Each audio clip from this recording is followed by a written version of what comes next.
Gunung Lawu, dengan puncaknya yang seringkali tertutup kabut tebal, bukan sekadar gundukan tanah bagi para pendaki. Ia adalah saksi bisu dari ribuan tahun mitos, tempat di mana batas antara dunia nyata dan alam gaib terasa setipis helai rambut. Sore itu, udara di jalur Candi Citul terasa lebih menusuk dari biasanya. Aku dan 3 temanku Bagas, Rian, dan Siska memutuskan untuk memulai pendakian, meski matahari sudah mulai condong ke arah barat. Sebuah keputusan yang kelak akan kami sesali. Langkah kami beradu dengan tanah kering yang berdebu, sementara pepohonan besar di sisi jalur seolah-olah sedang mengawasi setiap gerak-gerik kami.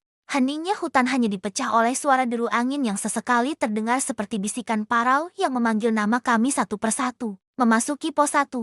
Suasana mulai berubah mencekam saat kabut putih pekat tiba-tiba turun menyelimuti jalur pendakian. Jarak pandang kami menyusut drastis, menyisakan hanya punggung tas karir teman di depan sebagai satu-satunya panduan arah. Siska tiba-tiba menghentikan langkahnya tepat sebelum mencapai pos kedua. Wajahnya pucat pasi sambil menunjuk ke arah rumpun semak di sisi kiri jalur.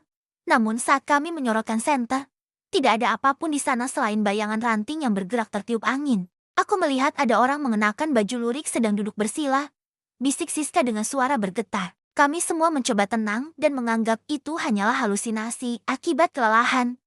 Meski bulu kuduku sendiri mulai berdiri tegak, perjalanan berlanjut menuju pos 3. Jalur yang terkenal dengan sebutan Pasar Geng atau Pasar Setan. Di sini, suasana berubah menjadi sangat bising secara tiba-tiba. Suara riuh rendah seperti transaksi di pasar tradisional terdengar sayup-sayup dari kejauhan. Bagas memperingatkan kami untuk tidak menoleh jika mendengar suara koin jatuh atau panggilan dari arah yang tidak jelas. Kami terus berjalan menunduk, jantung berdegup kencang mengikuti irama langkah kaki yang semakin berat karena tekanan udara yang aneh. Tiba-tiba, bau kemenyan yang sangat tajam menyeruak masuk ke indera penciuman kami, bercampur dengan aroma bunga melati yang menyengat. Aroma itu tidak hilang meski kami sudah berjalan cukup jauh. Seolah-olah sumber bau tersebut mengikuti tepat di belakang barisan kami. Di tengah perjalanan menuju pos 4, senter milik Rian tiba-tiba berkedip dan mati total. Dalam kegelapan sesaat itu, aku melihat sepasang mata merah menyala menatap kami dari balik pohon besar, sebelum akhirnya menghilang saat senter cadangan dinyalakan. Keanehan semakin memuncak saat kami merasa jalur yang kami lalui hanya berputar-putar di tempat yang sama. Pohon tumbang dengan bentuk yang unik itu sudah kami lewati 3 kali. Padahal kami yakin sudah berjalan lurus ke atas menuju puncak. Kita tersesat, bisik Rian dengan nada putus asa. Jam tangan menunjukkan pukul 1 dini hari. Namun suasana hutan terasa begitu asing, seakan-akan laut telah menarik kami masuk ke dalam dimensinya yang paling gelap. Tiba-tiba terdengar suara gamelan sayup-sayup yang sangat merdu namun menyayat hati dari arah lembah. Iramanya begitu mistis, membuat kami sejenak terpaku dan hampir kehilangan kesadaran jika Bagas tidak segera membentak kami untuk tetap fokus. Di depan kami, muncul seorang kakek tua mengenakan caping dengan pakaian serba hitam, berjalan membelakangi kami dengan langkah yang sangat cepat. Kami mencoba memanggilnya untuk bertanya arah. Namun sosok itu tidak menoleh sedikit pun dan menghilang di balik kabut tebal. Siska mulai menangis sesenggukan. Ia mengaku merasakan ada tangan dingin yang terus-menerus mengelus pundaknya sejak kami meninggalkan pos ketiga. Kami segera merapatkan barisan, memegang pundak satu sama lain agar tidak ada yang terpisah dalam kegelapan. Saat kami mencoba beristirahat sejenak di bawah sebuah tebing kecil, terdengar suara tawa melengking seorang wanita dari atas pohon.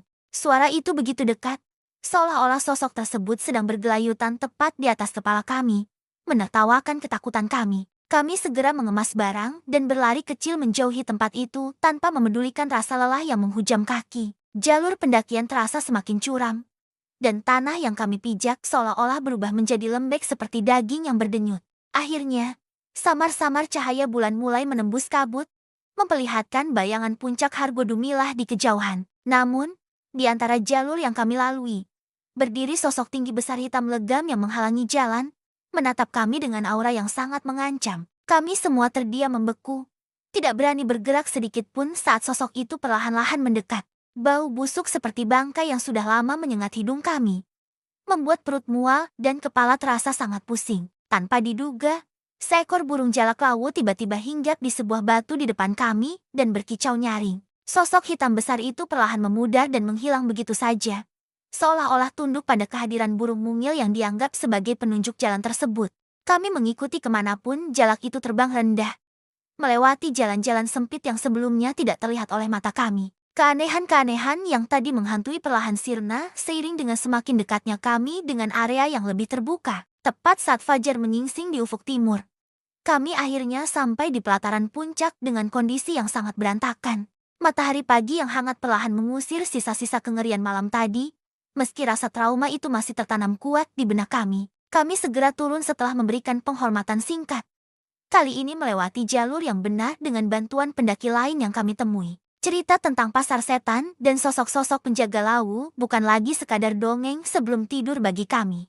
Sampai di bawah, warga setempat hanya tersenyum simpul melihat wajah kami yang pucat pasi dan berpesan agar selalu menjaga tata krama saat bertamu ke rumah mereka. Gunung Lawu memang menyimpan keindahan, namun ia juga menyimpan rahasia yang tak seharusnya diusik oleh manusia. Kejadian malam itu mengubah cara kami memandang alam semesta, bahwa ada hal-hal yang tidak bisa dijelaskan oleh logika. Hingga hari ini, jika aku menutup mata, aku masih bisa mendengar suara gamelan sayup-sayup itu memanggil kembali ke puncak Lawu.